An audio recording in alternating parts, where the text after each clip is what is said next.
Ahmad Ali itu seorang figur yang arogan. Ya. Ahmad Ali itu seorang narkoba. Ya. Kemudian Ahmad Ali itu seorang teroris dalam Ya. quote and quote. Ya. Dan Ahmad Ali itu seorang penambang ilegal quote and Ya. quote. Bagaimana menyikapi ini? Orang-orang yang meletakkan tuduhan itu adalah orang-orang yang sebenarnya tahu Ya. bahwa Ahmad Ali tidak seperti itu. Ya. Kan, Ya. Ya. Makanya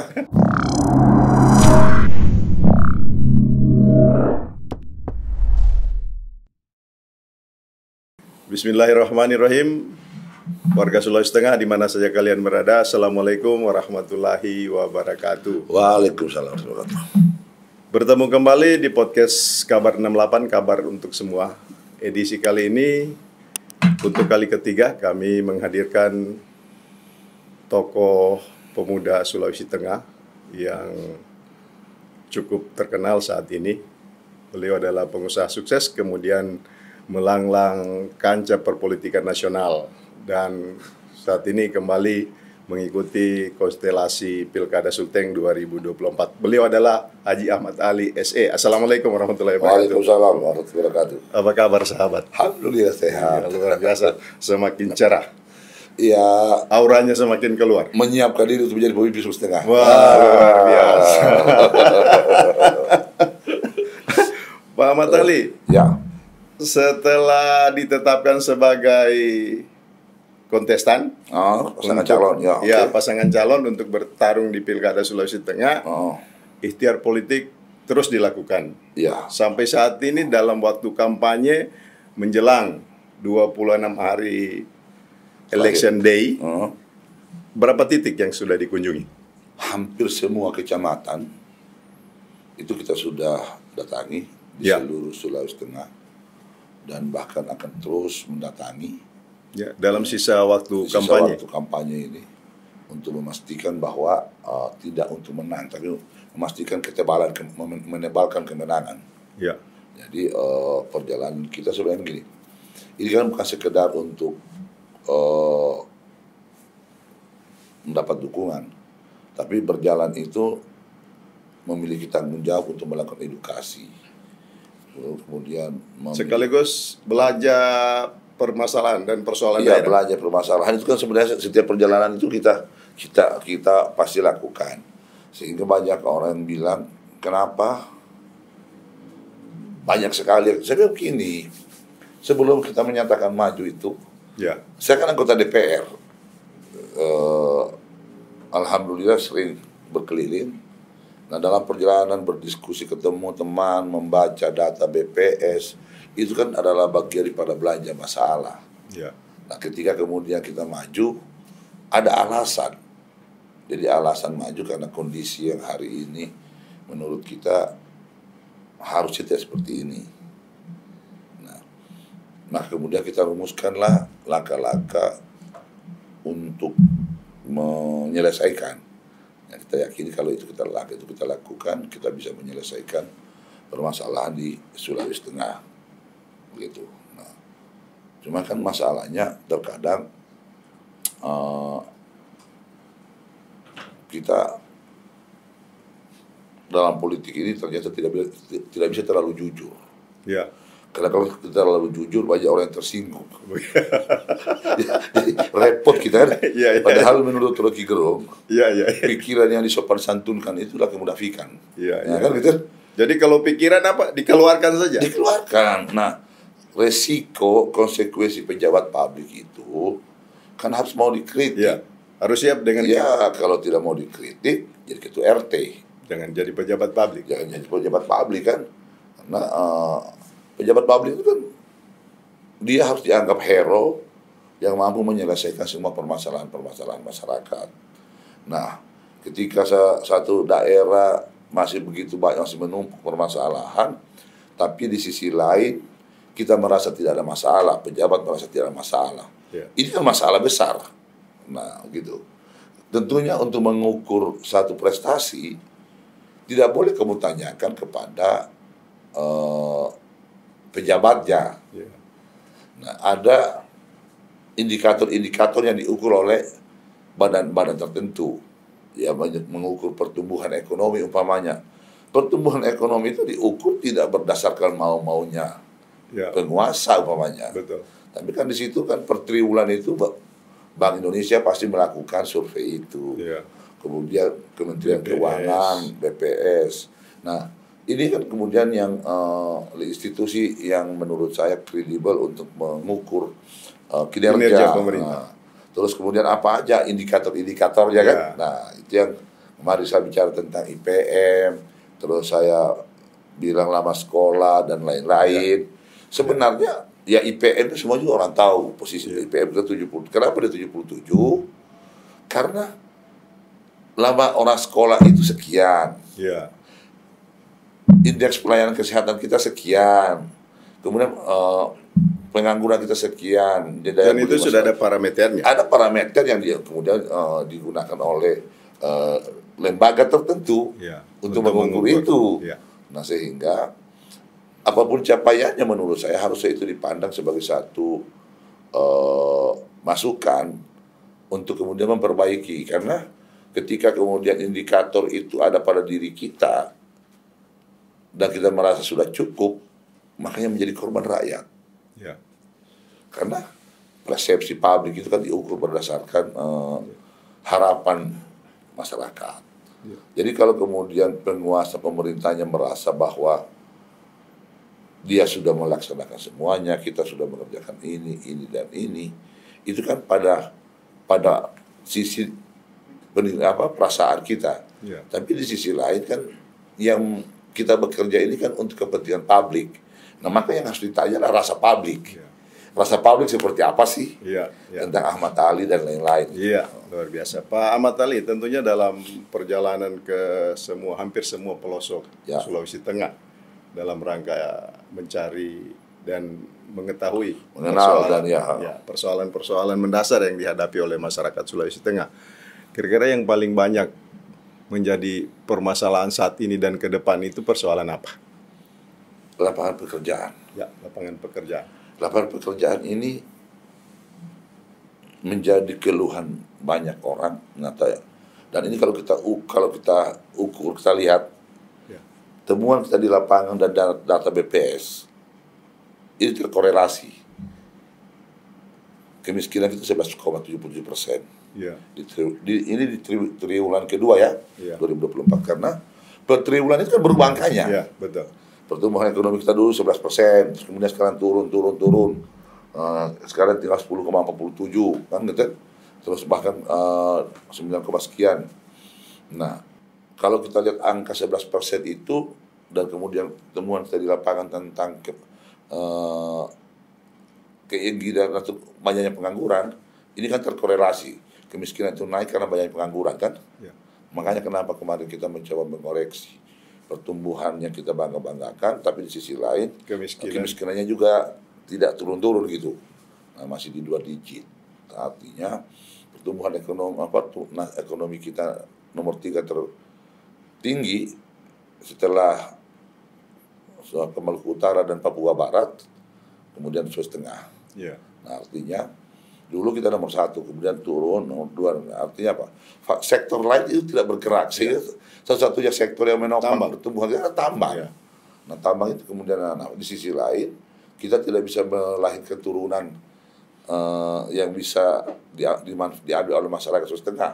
Padahal Sulawesi Tengah punya potensi sumber daya alam yang cukup melimpah, sangat baik dari sektor perkebunan maupun pertanian, termasuk kekayaan laut. Nah, kan tapi saya kan sayang sekali sisi itu kemudian selama ini belum pernah dieksplor. Masih terabaikan. Belum dieksplor. Karena begini, tambang itu juga kan sebenarnya tidak perlu diapa-apakan. Siapapun jadi pemerintah, hilirisasi pertambangan itu berjalan. Karena itu kewenangan pemerintah pusat. Karena aturannya sudah jelas. Kewenangan pemerintah pusat. Jadi bekerja dengan tidak bekerja pun jatah untuk daerah itu sudah ada. Akan ada seperti sudah itu. Ya ada jatah tambahan. Jatah tambahan itu pribadi-pribadi, minta kuota ini, minta kuota. Muhammad Ali. Jadi ini kelihatannya sahabat saya ini semakin wise dan bijak. Kalau dulu kita berteman 20-25 tahun lalu, Bapak ini sosok yang arogan misalnya. Orang bilang begitu. Iya. Tapi sekarang semakin bijak, Orang bilang semakin begitu. Dan kalau sampai kan saya gini. apa yang memotivasi dan menginspirasi? Gini, ketika kita merasa diri kita sempurna, kita tidak akan pernah belajar. Iya. Karena ketika kita merasa diri kita pintar, kita juga tidak akan pernah belajar. Ketika kita merasa diri kita baik, juga tidak akan pernah. Jadi letakkan diri bahwa kita selalu kurang. Iya. Nah, jadi mengintrospeksi diri itu kan tidak harus datang dari orang. Iya. Jadi berkontemplasi di setiap kesempatan. Introspeksi diri. Harus berkaca dengan terhadap diri sendiri. Kemudian kita bisa tumbuh menjadi orang yang lebih memahami lingkungan, lebih memahami di mana kita berada, sehingga kita tidak menjadi raja pada diri sendiri. Tapi ada empati harus kita. Ya, sangat super. Pemirsa jangan kemana-mana, tonton terus diskusi ini di podcast Kabar 68. Kabar untuk semua, jangan lupa subscribe, like, dan berikan komentar, serta bunyikan lonceng, dan diskusi ini akan semakin menarik dan menarik.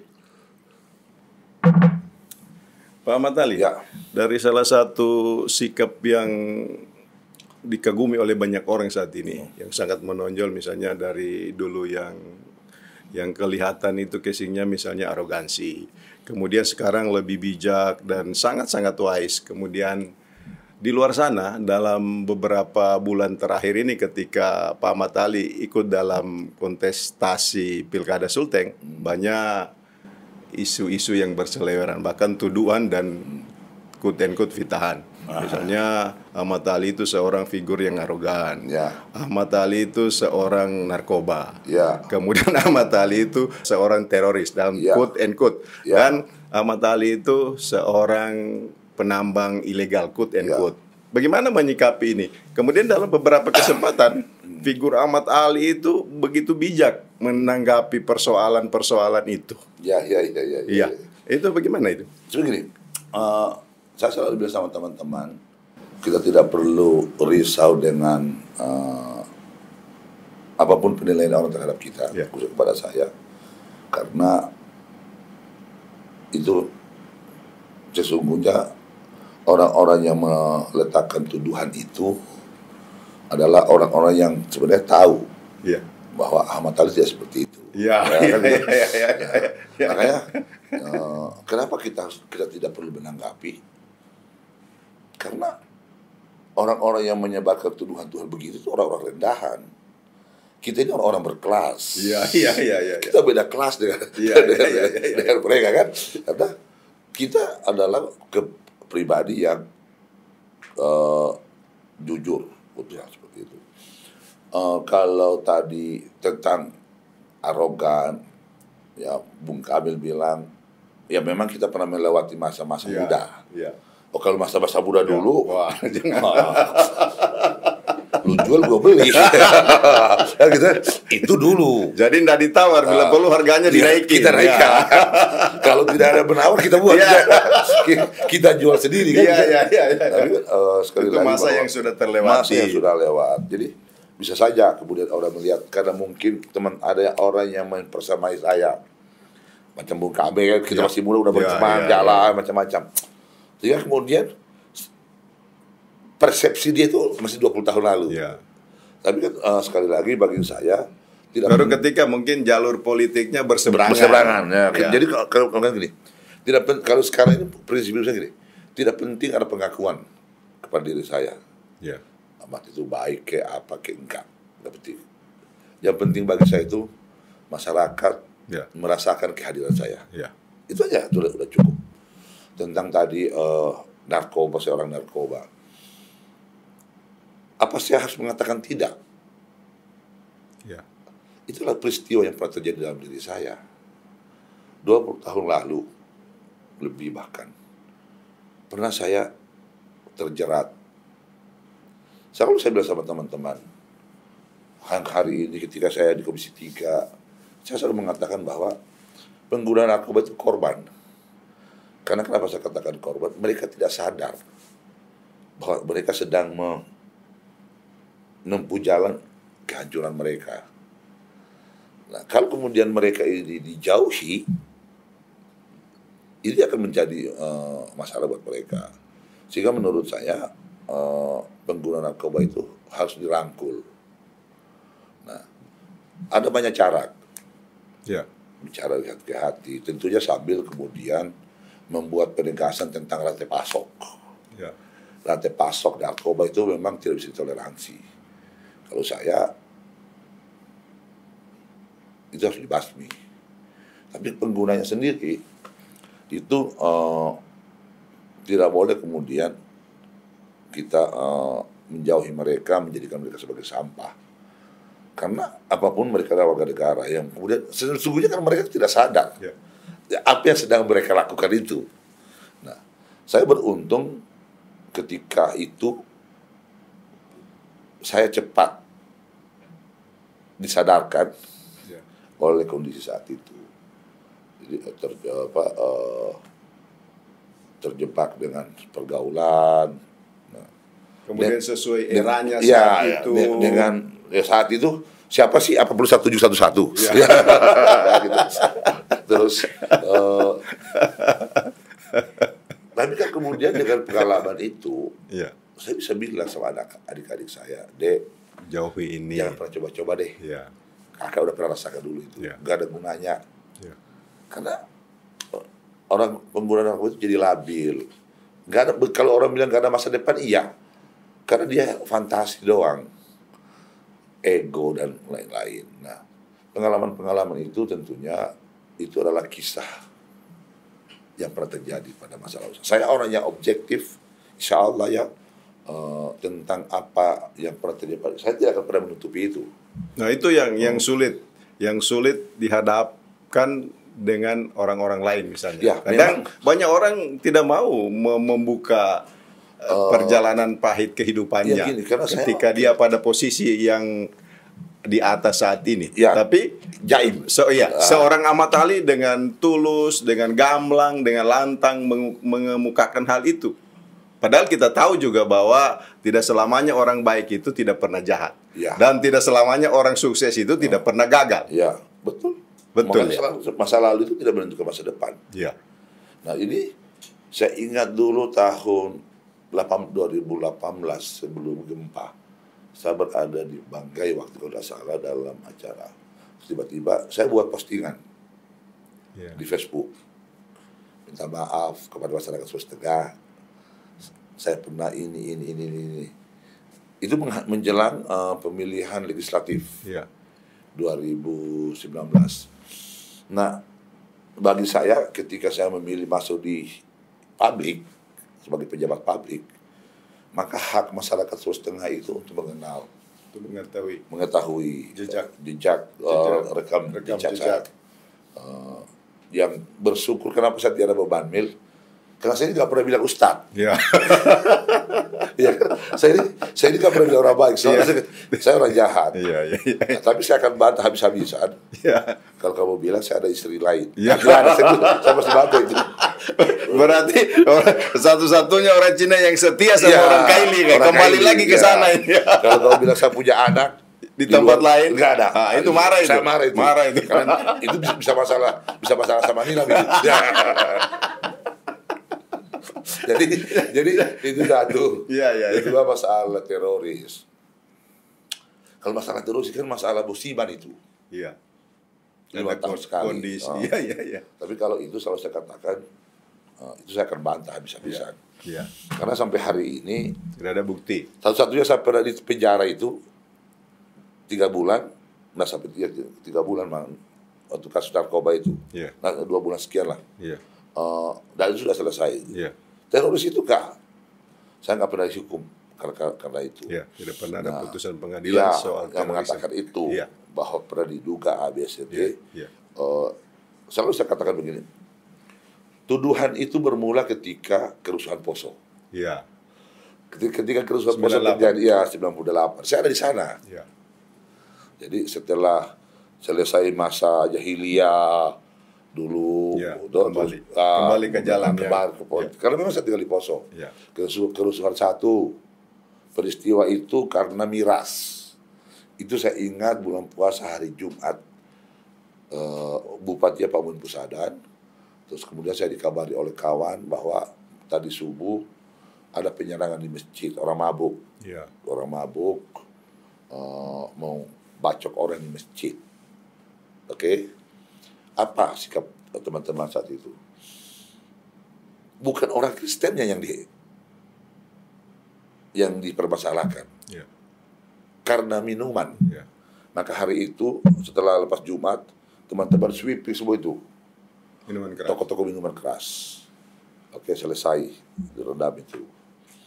Terus kerusuhan kedua, saya masih di Palu, lagi menunggu istri saya melahirkan putra yang kedua. Saya dapat kabar Lombok Gia itu diserang. Dan saya katakan sama teman-teman, itu kesalahan umat Islam. Kalau bukan umatnya ya, oknumnya. Karena ada persoalan politik yang kemudian digiring ke persoalan itu. Kemudian ketika persoalan jadi kerusuhan ketiga. Jadi ketika kerusuhan ketiga itu, waktu itu Pak Om Tibo turun. Jadi sebelum dia turun, itu isunya di Kota Poso sudah luar biasa, tapi kemudian tidak ada antisipasi karena aparat juga saat itu takut di Poso.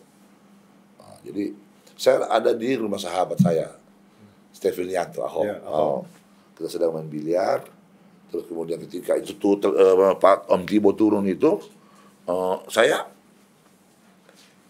nyaksiin. Ya. Saya nyaksikan. Terus dia di kediamannya itu bacok 2 orang, anggota polisi 1, masyarakat biasa 1 dong. Terus kemudian dia jalan sampai di Moengko, di gereja Bunda Maria. Dan niatnya itu sebenarnya Om Tibo itu turun karena mendapat informasi yang disampaikan oleh provokator menurut saya, bahwa pantai asuhan gereja Bunda Maria itu dibakar. Jadi misi mereka turun itu sebenarnya itu mengevakuasi. Ya. Jika mereka sampai, mereka melihat gereja tidak apa-apa, pantai asuhan tidak apa-apa, terus kadung sudah terjadi. Dia masuk ke hutan, saya sempat ngobrol, Om, kenapa bisa begini? Saya kan dengan Tibo ini kenal baik.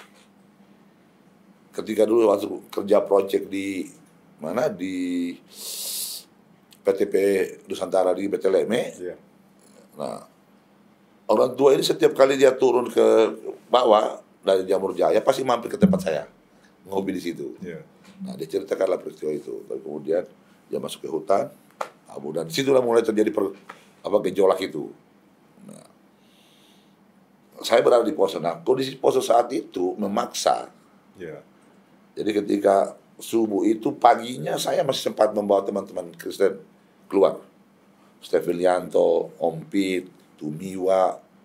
Karena waktu itu ketika terjadi itu saya Ahok itu saya ungsikan ke Polres. Ya. Udah menjelang siang semakin memanas, setelah saya minta ke Polres angkat tangan karena situasinya lagi tidak Udah saya bawa dia keluar, bawa mereka, jadi iring-iringan saya yang kawal. Nah, kondisinya memaksa orang saat itu, yang Kristen berkelompok dengan Kristen, yang Islam berkelompok dengan Islam. Kalau tidak, kau dibantai oleh kelompokmu sendiri. Nah, itu kondisi Poso saat itu. Ya. Nah, tentunya karena saya tinggal di Poso, saya tidak mungkin meninggalkan Poso dalam situasi seperti itu. Ya. Nah, saya ikut membantu mengevakuasi ketika terjadi peristiwa Buyung Katedo. Ya. Saya ikut teman-teman di sana. Kebetulan saya ketua beberapa Pancasila saat di Poso. Termasuklah salah satu sahabat saya, Bang Damani, kan ditangkap jadi di penjara kan. Ya. Padahal dia sedang perjalanan mengevakuasi peristiwa di Tomata. Ya. Tapi kemudian kadang saat itu ya bohong lah kalau ada orang yang tidak minimal berpikir untuk punya senjata. Iya kan? Ya. Minimal berpikir karena situasi dan kondisi senjata itu kan untuk memberi rasa nyaman pada dirinya, melindungi dirinya, melindungi keluarga. Saya sampai hari ini sekalipun menembak belum pernah. Saya nggak tahu menembak. Ya. Cuman karena saya adalah tokoh di situ, figur, nah, kemudian dikaitkan. Tapi sekali lagi saya tidak punya kewajiban juga, saya tidak pernah merasa terganggu dengan tuduhan-tuduhan itu kan. Tapi sadarkah mereka bahwa siapa yang menggagas pertemuan tokoh Islam dan Kristen? Iya.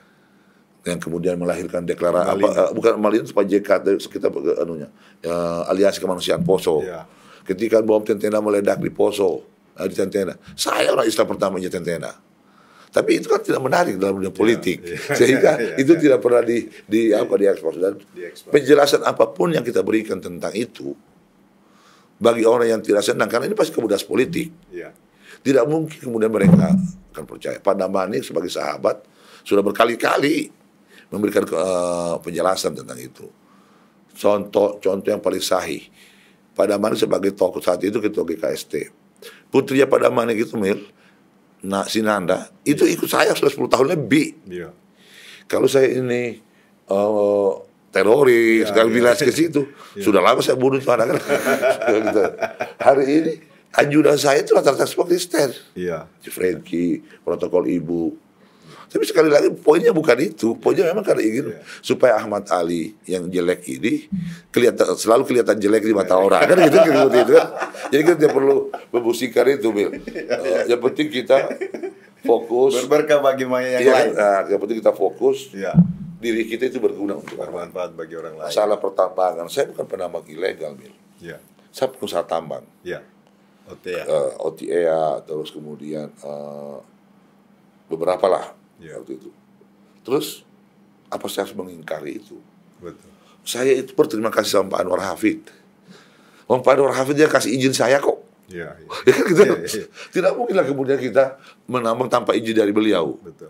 Harusnya dikonfirmasi itu kepada beliau. Ya. Apalagi tambang itu kewenangan pemerintah kabupaten saat itu kan. Ya. Beliau kan mengeluarkan izin secara ugal-ugalan waktu itu. Ya. Nah, kenapa harus dimasalahkan kepada saya? Ya. Yang negara yang memberikan izin kepada saya kok. Ya. Negara memberikan izin diwakili oleh Pak Bupati dan saya melaksanakan kewajiban saya membayar pajak dan landren dan pajak-pajak lainnya. Nah, terus kenapa kemudian kita harus a priori kalau disebut itu? Ya memang faktanya seperti itu. Faktanya bahwa saya menjadi pengusaha tambang karena diberikan izin oleh Pak Anwar. Iya kan? Ya. Apakah Anwar Hafid salah? Tidak. Apakah Ahmad Ali salah? Tidak, bekerja selama atas perintah negara kok. Ya. Yang apa yang dipermasalahkan? Cuma lagi-lagi isu-isu politik. Ya. Kan gitu kan? Nah, jangankan yang masalah itu katakanlah dengan you back that. Ya. Kok itu kan nggak jadi masalah. Ya. Kan gitu. Emang menurut Pak Kamil, IUP yang hari ini ada di Morowali itu semua berjalan normal. Kan enggak sih menurut saya. Nah, itu yang jadi persoalan saat ini. Kira-kira bagaimana pengelolaan tambang itu ke depan? Misalnya agar tidak ada tumpang tindih lahan. Kemudian kita juga berharap pemerintah yang mengeluarkan izin itu tidak langsung hands up. Seharusnya dia mengawal operasional itu. Ya, makanya kan harusnya ada perencanaan. Ya. Jangan ugal-ugalan. Betul. Karena nanti sebaik apapun perusahaan akan mengelola lingkungannya, lingkungan. Tapi kemudian izinnya sudah ugal-ugalan seperti itu. Ya. Itu kan tidak mungkin. Karena kalau kita mau ingin menyelamatkan lingkungan itu, semua pengusaha harus punya persepsi yang sama. Nah, ada panduan yang sama. Tapi kalau antara jarak satu sudah tidak lagi berjarak, ya, sudah tumpang tindih begitu banyak, ya agak susah. Nah, sekarang kan menjadi lebih lagi kan diambil alih oleh pemerintah pusat kan. Ya. Misalnya akhir ini banyak di Morowali banyak sekali IUP yang dulu kita tidak tahu. Ya. Dulu kita tidak tahu, terus tiba-tiba hari ini banyak sekali yang muncul. Tapi kapan keluarnya wallahu a'lam bishawab itu bukan, saya tidak mau menilai itu.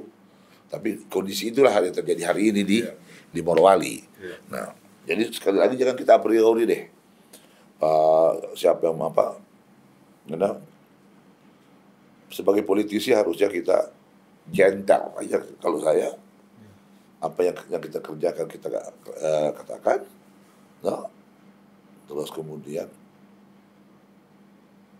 jangan jangan jaim ketika kita berhadapan dengan bertanggung jawab. Jadi ada satu di daerah lain kita ketemu pasangan tambang, kau mengatakan kau anti tambang lah, terus di sana kenapa anti tambang itu konteksnya seperti apa kan kita?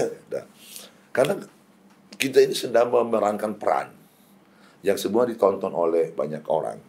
Kalau itu kita tidak sadari, lama-kelamaan politisi ini semakin dibenci rakyat. Iya. Dan di sisi lain, sebagai politisi, itu diberi kewajiban negara untuk melakukan janji. Nah, saking seringnya masyarakat dibohongin, jadi mendengar visi misi pun, alah, seperti itu posisinya hari ini. Nah, tapi memang ini jadi politisi ini seperti menarik benang di tepung. Ya kita harus gini. Kita tidak boleh dengan kondisi hari ini meminta masyarakat memahami kita, mempercayai kita, karena mereka punya rekening. Sebelumnya yang membuat mereka sudah terluka, mereka pada titik tertentu tidak percaya lagi kepada perkataan politisi. Maka apa yang harus dilakukan oleh politisi untuk itu? Buktikan apa yang kau katakan. Jangan kau minta pembukti. Jadi jangan kau minta dipercaya di depan. Kau konsisten aja. Saya ketika jadi anggota DPR, saya janji tidak mau terima gaji. Saat saya katakan itu, Mil, bukan cuma masyarakat, pejabat pun tidak percaya, mencibir saya. Terus apa saya harus marah? Enggak. Saya harus bilang sama diri saya untuk membuktikan itu. Buktikan. Ya alhamdulillah. 10 tahun jadi anggota DPR tidak pernah terima gaji. Jadi bukti. Itu disumbangkan ke partai? Bukan. Jadi kan memang waktu itu ketika saya banyak berjalan, banyak ketemu imam, mengeluh. Disumbangkan ke masyarakat. Ya, jadi memuliakan imam, sama memilih memuliakan imam dengan mengumrohkan imam, mengumrohkan penghafal Al-Quran, membantu panitia pembangunan masjid. Nah, apa itu cukup? Enggak. Gaji saya selama 10 tahun itu hanya 6 miliar kok. Nah, saya mengumrahkan imam itu 28 miliar kalau salah. Nah, ini juga muncul perdebatannya nih. Ahmad Ali itu riya, kalau berbuat baik itu jangan disebut, jangan dibilang dan segala macam. Maksud lo mana bagus riya, aku anggap riya, atau janji yang tidak tertunaikan. Nah, karena kenapa harus itu saya umumkan? Karena ketika kita berjanji, itu kita sampaikan di hadapan publik.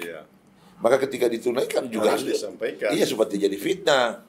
Dan itu bagian daripada bisa memotivasi orang lain agar Harusnya, ikutlah jejak ini. Harusnya. Artinya kita ingin menciptakan standar kerja, standar nilai sebagai seorang pejabat publik. Dan ya alhamdulillah nggak ada juga orang saya sebut sih. Siapa namanya sama umroh kan nggak ada, karena memang nggak ada saya kenal.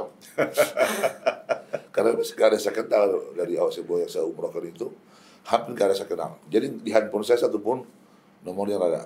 Kalau saya jalan ke daerah, tiba-tiba orang tua datang peluk, nangis, terima kasih. Kenapa? Saya orang yang diumrohkan, saya orang yang kemarin dia haji. Alhamdulillah. Terus kenapa saya tidak ambil nomor mereka? Perbuatan baik itu seharusnya jangan diingat.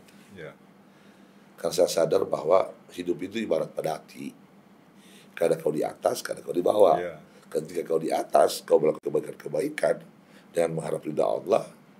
Kalau kau di bawah, kalau kau ingat itu, kan gugur, menjadi sia-sia kan. Nah itu alasannya saya untuk tidak mengambil itu.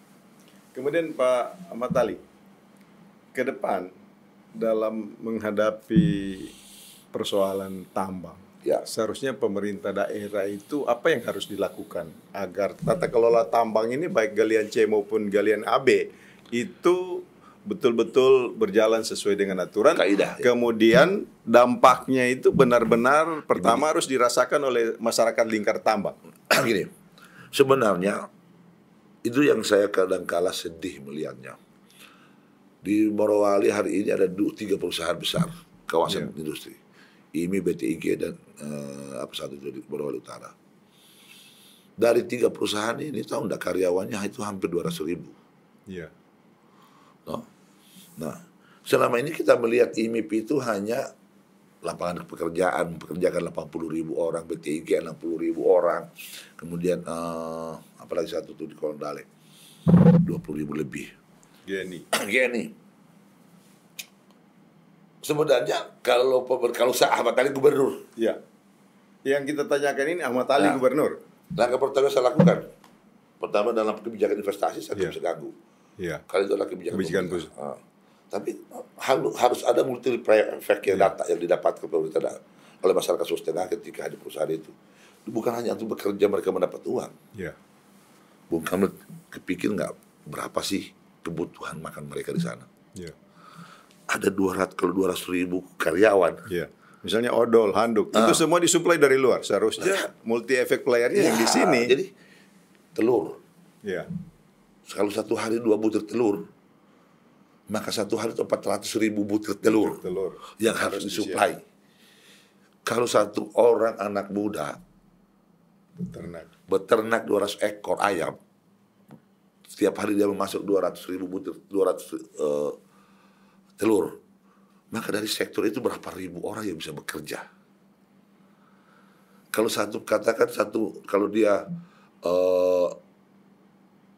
200 butir, berarti ada 10.000 orang yang bisa bekerja di situ. Nah, kalau satu orang pekerjakan 3, ada 30. Itu baru telur. Baru satu jenis kebutuhan. Ayam.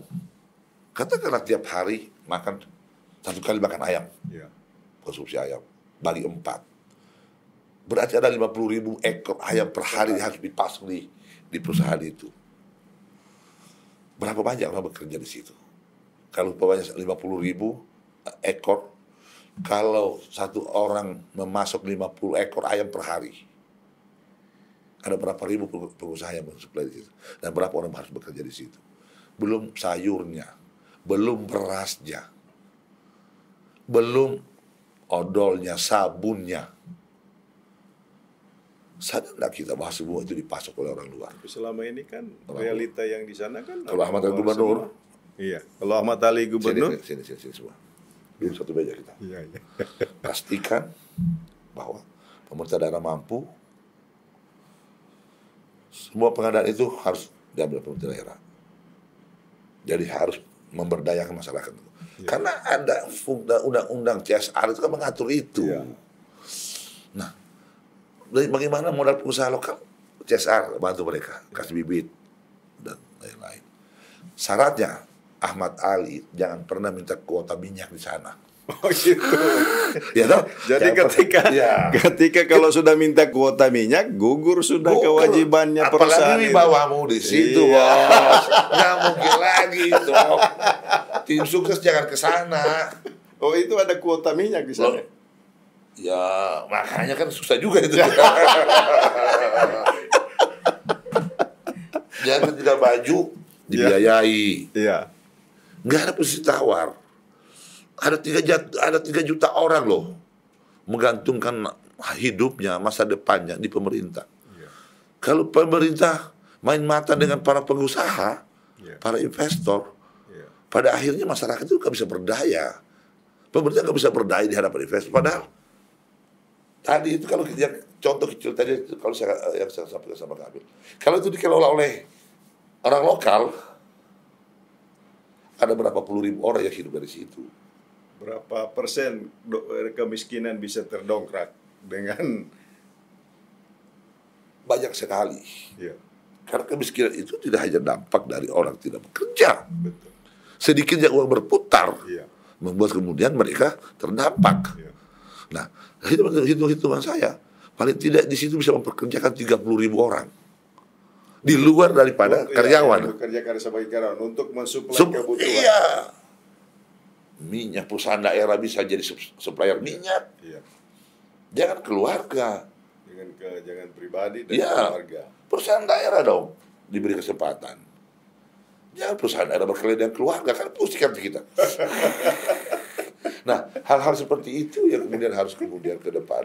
Integritas diri. Iya. Itu menurut saya yang harus dikedepankan. Apakah Ahmad Ali anti investasi? Tidak. Iya. Saya investor kok. Tapi saya mau kemudian ke depan, setiap investasi masuk 2,5 itu bersahabat dengan rakyat. Dan sekarang pertanyaannya, apa sih ruginya rakyat perusahaan kalau yang supply, kalau ayam dari 2,5, berasnya 2,5 dari luar. Iya. Apa ruginya mereka? Nggak ada kan? Betul. Yang ada hanya untungnya masyarakat 2,5. Dengan cara seperti itu, masyarakat semakin mencintai perusahaan. Karena mereka akan menjaga perusahaan, mereka hidup dari situ.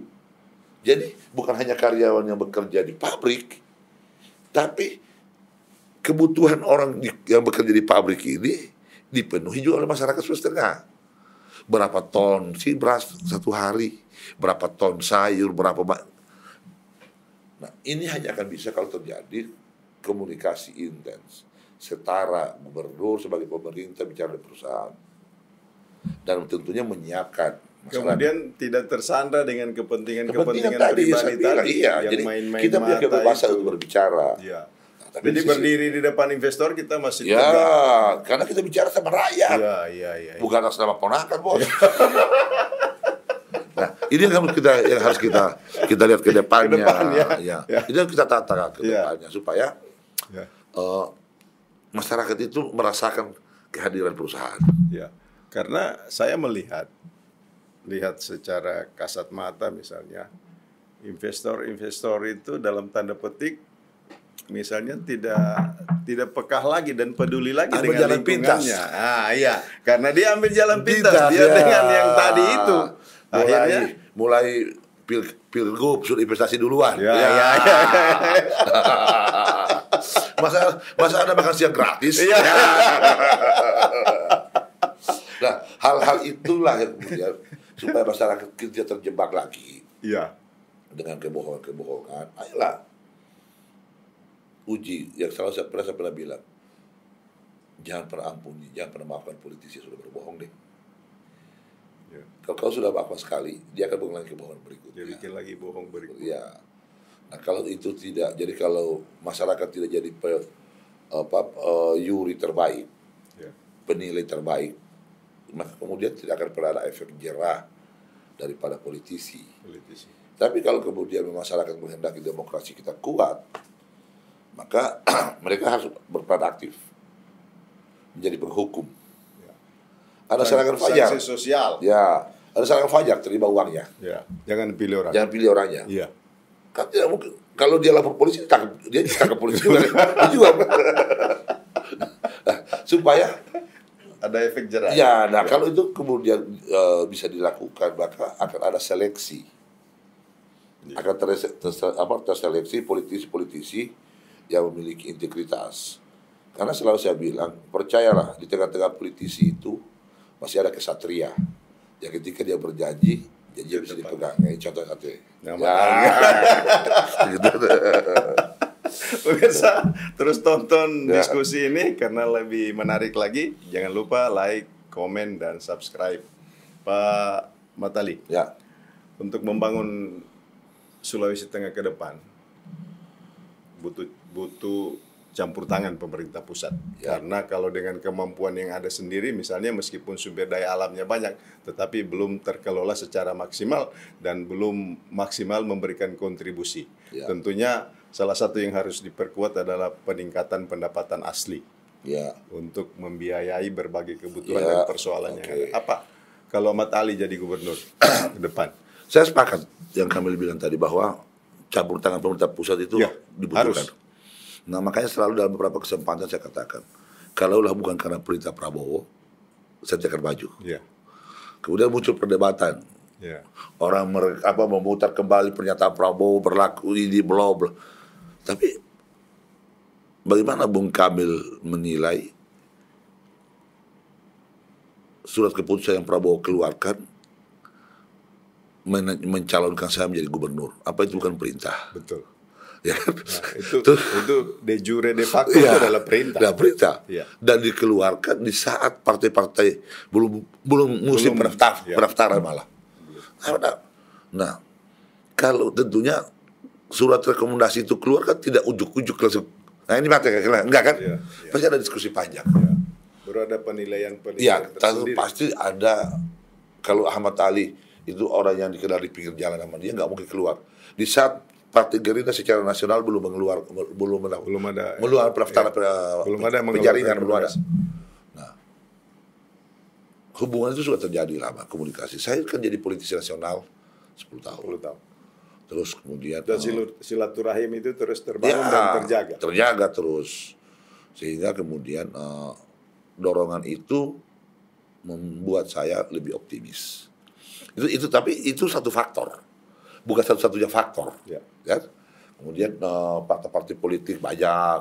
Nah, semua kalau di DPR provinsi itu 33 kursi yang partai pengusung saya. Artinya dari sisi politiknya tidak ada lagi hambatan. Program pemerintah provinsi itu akan tertolak di DPRD karena kita mayoritas pendukung. Ya. Satu. Kemudian pembiayaan dari pusat. Hampir semua partai pendukung itu memiliki perwakilan di DPR RI. Dan secara personal, saya mengenal sangat dekat semua ketua umum itu. Bahlil, junior saya, Ya. Imin, teman saya, Bang Zul, teman saya, Haritanu, terus siapa lagi? Margiono. Apalagi itu. Ya. Nah, jadi dengan hubungan personal seperti itu dan Menteri Kabinet Pak Prabowo ini Teman-teman semua. banyak sekali adik-adik saya. Ya. 50% lebih lah saya mereka. Jadi Mudah-mudahan mereka. komunikasinya lebih- Iya, kira-kira kalau intens saya dan lebih bagus. adindaku, Ya. butuh Ya, ini, ya. bisa nggak? Iya, iya, iya. Pasti akan sangat berbeda kan? Iya. Nah, itu. Ketimbang dengan orang yang harus masih cari Ya, link cari dulu, birokrasi, cari jalan dulu, nitip bisa proposal. ketemu. Ah, iya. Kita kan bisa emos. Iya, komunikasi Tadi enggak langsung. ya, kan gitu. Nah, kemudian itu salah satu faktor ya, bukan satu-satunya. Kedua, pemerintah daerah itu harus punya terobosan. Ya. PAD umpamanya. PAD itu sektornya dari mana semua sih? Retribusi, pajak, Ya. ya kan? Salah satunya perusahaan daerah itu yang Ya, harus perusahaan daerah dulu Pak Gubernur berjanji mah. Dan itu saya pikir masyarakat juga akan menilai mendengarkan janji itu kan. Ya. Akan memberikan kontribusi di PAD sekian ratus miliar. Ya. Sampai waktu itu saya sempat mengundang Karamoy. Ya, Andi Karamoy. Andi Karamoy kebetulan nelfon Ya, saya undang ketemu. Saya bilang, Andi, kau ajari saya dong. Bagaimana mendapat Bagaimana cara berbisnis tanpa modal, dapat untung segala macam. Waduh, karena itulah mengelola uang publik itu berbeda dari kita mengelola uang sendiri. Perusahaan daerah itu dia bisa disebut perusahaan daerah ketika pemerintah daerah menyertakan modal di dalamnya. Ya. Tanpa itu dia bukan perusahaan daerah. Betul. Apalagi sudah berbadan hukum, PT, perseroan. Ya. Jadi itu pemahaman yang juga perlu diluruskan. Karena ketika perusahaan itu sahamnya katakan perusahaan pemerintah daerah, tapi tidak penyertaan modal, Ya. terus dia bisa beroperasi dan untung, patut diduga itu pencucian uang. Ya. Kan gitu kan? Nah, kenapa di DPR Itu kita tidak bisa dari ilmu ekonomi bagaimana Nggak ada manajemen. nggak ada rumus. Nggak ada rumus. Nggak ada rumus. Itu.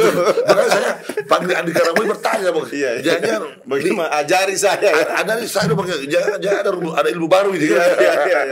Ada teori baru ini. Dia perlu angkat tangan dan akhirnya dia nyerah kan. Iya, keluar. Padahal Andi Karamoy itu Saya. seorang profesional. Saya ketika pertama dia memilih setuju, Jadi ada harapan bahwa ya, itu saya ya. betul-betul saya sempat dikabari Pak Gubernur waktu itu masih berkomunikasi. Oh, saya apresiasi, saya cek betul. Oh, ini solusinya untuk orang yang terbiasa di korporat yang besar, Ya. kemudian mau, itu kan berarti ada idealisme di situ. Nah, cuma memang menjadi problem itu teori yang dianut oleh Bapak Gubernur dan Andi Karamoy berbeda. Andi Karamoy dalam manajemen modern selalu berpikir bahwa semakin besar modal yang kamu Semakin bisa mendapatkan keuntungan. semakin besar potensi mendapatkan keuntungan besar. Tapi kalau tidak ada modal mau untung besar, jadi makanya bagaimana dari teorinya saja bisa jadi calo. Ya, broker ya. Ya, kalau broker. Kalau itu tidak perlu atau sistem japri-japri. Kalau itu tidak perlu dikeramui. Ya. Nah, apa yang terjadi? Kan yang kasihan Bapak Gubernur.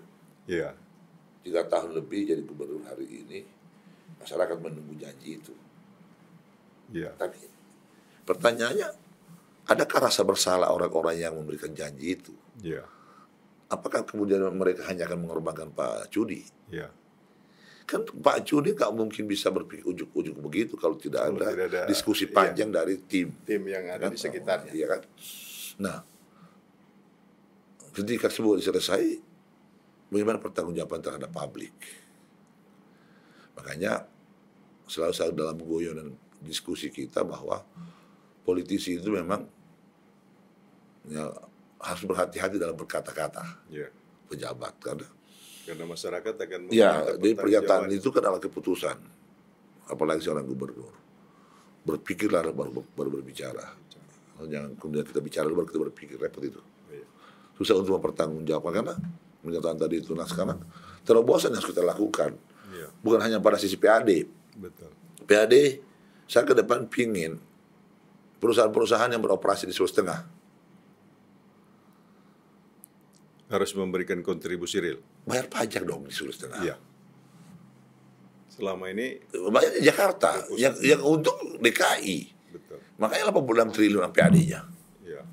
Nah, ya sudahlah, kalau bisa seri pajaknya kosong-kosong kan kantor pusat. Iya. Kau boleh berkantor di sana, tapi kewajiban hukum ada di sini. Karena sumber daya alam yang mereka rekrut Iya. ada di sini. Kalau itu kita bisa tertibkan, maka itu akan menjadi potensi pendapatan pajak yang sangat besar.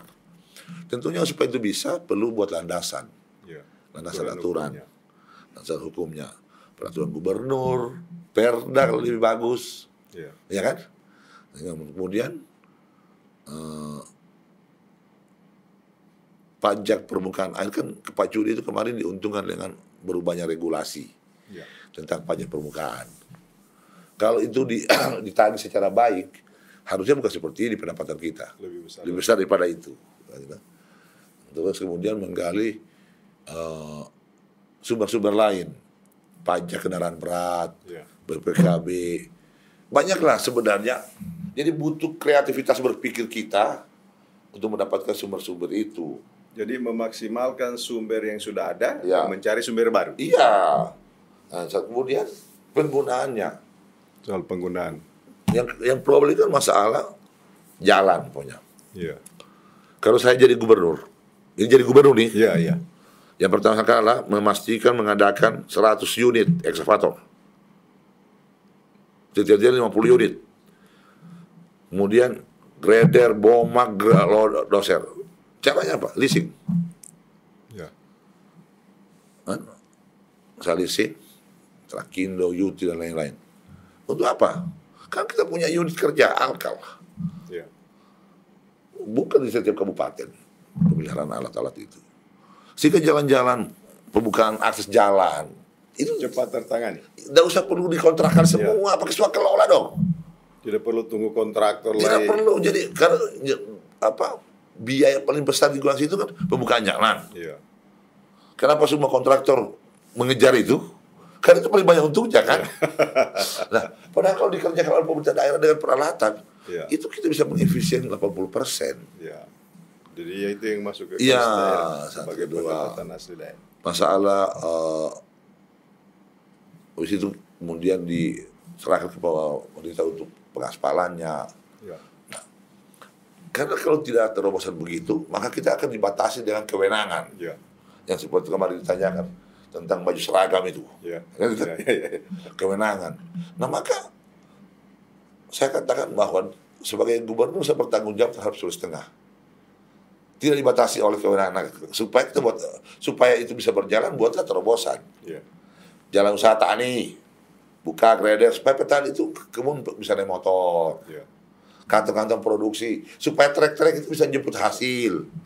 Kemudian buka akses ke pelabuhan, interkoneksikan dari jalan raya ke pelabuhan-pelabuhan, umpamanya Salakan, sehingga indeks logistik itu semakin murah. akses kita ke fasilitas umum itu harus dibuka dari jalan nasional ke Kabupaten. ke pelabuhan ini, ke dermaga ini, supaya keluar barang itu bisa lebih. Nah, kalau kemudian kita terpaku pada rutinitas kerja birokrasi, itu tidak bisa sih menurut saya, karena kita sudah terlambat terlalu jauh. Nah, Kita sudah tertinggal dan terlambat terlalu jauh. Jadi dibutuhkan lompatan dan terobosan yang tidak biasa-biasa. Tidak biasa-biasa saja. Ya. Kalau saya mau jadi gubernur biasa-biasa saja, mendingan saya tinggal di Jakarta saja, karena memilih kembali ke daerah ini, meninggalkan kenyamanan saya di Jakarta. Saya melawan partai saya hanya untuk cinta kepada masyarakat Sulawesi Tengah. Banyak orang bilang gara-gara dia terpilih jadi anggota DPR. Ya. Menurutmu kalau saya maju anggota DPR, emang kalau terpilih? Terpilih. Tapi kenapa? 2020 itu saya mau maju gubernur. Orang tua saya nggak izinin. Karena saya sedang menjabat anggota DPR. Yeah. Orang tua selalu katakan jangan jadikan itu sebagai batu loncatan. Kalau selesaikan dulu. Ya, kalau kamu mau jadi gubernur, berhenti. Jangan maju. Yeah. Karena orang milik kau jadi anggota DPR itu belum tentu mau dengan orang yang menggantikan kamu. Betul. Yang telah menitipkan aspirasi. Iya, makanya kemudian itu saya ketika 2024 kemarin istri saya maju DPR RI. Saya menggugurkan kewajiban saya di Jakarta ke partai untuk jadi calon. Itu saja. Nah, ini karena terpilih tidak laku dan lain-lain. Mua-mua juga. Biarkanlah. Pak Fatali, 26 hari menuju voting day. Ya. Apa bisa dibocorkan apa yang akan dilakukan dalam 24 hari ke depan lagi ini? Ini strategi kampanye, tapi bisa dibocorkan apa yang harus dilakukan? Kalau 24 hari lebih mempersiapkan diri jadi gubernur. Luar biasa. Lebih pada mempersiapkan diri untuk jadi gubernur. Tapi secara tetap kita tidak bisa lengah. Ya. Jadi merawat basis. Finishing. Merawat basis, pertemuan dengan masyarakat. Jadi tetap jalan. Tetap jalan. Hari ini setelah sini nanti ada 3 pertemuan lagi. Ya. Rutin kita laksanakan itu. Sampai dengan hari. Jadi dalam pertemuan itu kan belanja persoalan sudah. Persoalan rata-rata sudah selesai. Lebih pada apa sih yang kemudian silaturahim. Ya, Hablul minannasnya berarti. Ya, hablul minannasnya. Hablul minannasnya setelah selesai berdoa nanti kita kan. Setelah hablul minannas. Ada orang juga bertanya tentang program. Ya. Pakaian gratis. Iya. Kayaknya sempat muncul itu. Iya. Apakah nanti itu hanya SMA karena kewenangan? Iya. Ya sebenarnya gini, program itu lahir bukan sekedar pencitraan, bukan. Sebenarnya itu ada landasan filosofinya. Dan memang betul-betul membantu untuk kemajuan daerah Sulawesi Tengah. Kenapa? Jadi tentang pendidikan ini kita mulai dengan pembukaan Undang-Undang Dasar. Ya. Kenapa betul-betul ditegaskan ada 2 poin di situ, kesejahteraan dan pendidikan. Ya. Karena ketika negara ini dimerdekakan, kondisi kita miskin, deflasi begitu tingginya, dan buta huruf kita 90% lebih. Ya. Nah, maka negara memberikan stres yang kencang itu di piagam kemerdekaan. Nah, kemudian di pendidikan itu harus menghilangkan kelas sosial. Ya. Filosofinya di situ. Jadi, kenapa semua anak SD seluruh Indonesia bajunya putih merah? Supaya ketika masuk sekolah tidak ada lagi adanya orang Cina, tidak ada toket, tidak ada. Harus sama. Kenapa itu harus dijaga? Karena ketika ada kelas itu, ada kelas sosial, ada rasa minder nanti. Ada rasa percaya diri, rendah diri. Ketika perasaan itu muncul, tidak akan mungkin muncul prestasi. Betul. Nah, maka kemudian diseragamkan. Tapi dalam perjalanannya ekonomi kita yang menghimpit, ya faktanya anaknya orang kaya tiap tahun ganti baju, orang miskin dikata akibatnya baju lusuh, membedakan baju baru. Betul. Ya. rasa minder muncul. Ya, tetap ada diskriminasi di sini. Nah, itulah kenapa kemudian kami meluncurkan program itu, baju seragam sekolah gratis, dan seragam kemudian mensubsidi kabupaten untuk memastikan itu. kota. Ya, karena kita mau ingin ke depannya dari bangku-bangku sekolah Jadi tidak lagi berbicara bahwa itu anak Bukan SD kewenangan. SMP bukan Bukan. kewenangan, dah lagi. ada skema pembiayaan kok, dana hibah. Kok repot-repot? Kok repot? Mau, Kok susah? Kok susah? Bukan dia mau apa enggak sih? Iya. Mau apa Jadi enggak sih? kuncinya tadi mau apa enggak? Enggak, iya. Mensubsidi Maksudnya, itu baju mau ke. nggak anak-anak sekolah itu apa rugi kamu? Jadi jangan pandang itu sebagai pemborosan, Iya. tapi pandang itu sebagai investasi. Iya. Investasi sumber daya manusia. Kalau itu kita lakukan, kita tahu 10 tahun akan datang akan jadi seperti ini. Sekarang ini tahu nggak? Anak-anak umur 7 sampai 12 tahun itu jumlahnya 89.000 orang tidak sekolah. Apa faktornya? Karena salah satu faktornya ekonomi orang tua tapi sedikit. Lebih pada tidak ada fasilitas. Seperti Nah, kita mau biarkan itu. Iya. Itu 20% lebih loh. 30% lebih. Anak-anak kita umur itu ya tidak sekolah. Tidak sekolah. Maka kita akan menuju generasi buta huruf ke depan. Kalau ini biarkan. Iya. Kalau tidak ada terobosan. Iya, nah kemudian anak-anak sekolah kita tamatan SMA yang tidak kuliah 60% lebih, 200.000 lebih. Terus mau diapakan ini? Bagaimana kita berharap Indonesia emas kalau begitu? Iya. Bagaimana kemudian Kualitas sumber daya manusia. kualitas? Bagaimana kemudian kita harapkan generasi ya seperti ini akan mengelola daerah ini 10 tahun akan datang kan? Nah, ini harus dikerjakan. Iya. Ini harus diurus ke depan itu harus dibuat keseimbangan sekolah, jumlah kelas SD, SMP, SMA. Berapa keluaran SMP, berapa daya Harus otomatis dia tertampung ya. Karena ada bilang itu, tapi itu kan SMP kewenangannya bupati. Nah itulah gubernur itu dia harus menjadi seorang dirijen. Apalagi dia perpanjangan tangan Pemerintah pemerintah pusat. pusat. Maka dia jangan letakkan bupati, wali kota sebagai sainganmu. Letakkan mereka sebagai teamwork. Iya, jadi harus mampu berkolaborasi. Nah, yang mampu mengkolaborasikan ini Iya. gubernur sebagai wakil pusat yang mampu mengorkestra ini supaya arah Sulawesi Tengah ke depan itu kita tahu.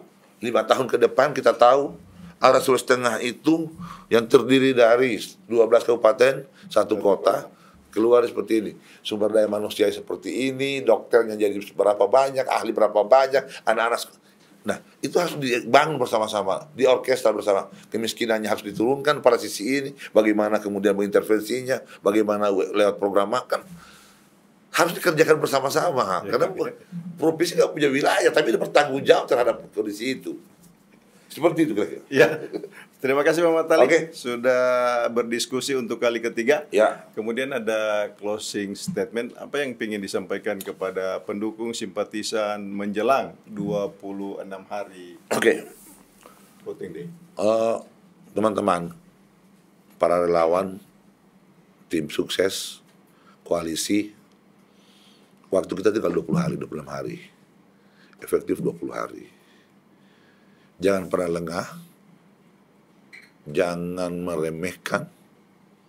Walaupun kita tahu satu akan juara, tapi kita harus tetap di sisa waktu ini menggunakan waktu kita untuk membangun konsolidasi, memastikan menebalkan kemenangan kita pada tanggal 27 November nanti. Tidak ada pengorbanan, tidak ada perjuangan yang akan sia-sia, ya kan?